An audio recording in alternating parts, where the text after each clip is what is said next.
புத்தன் இயேசு காந்தி பிறந்தது பூமியில் எதற்காக? தோழா ஏழை நமக்காக.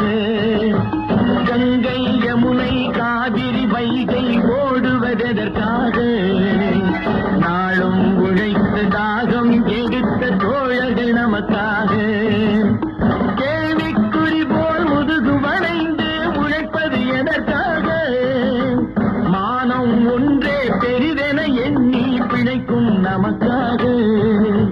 புத்தன் இயேசு காந்தி பிறந்தது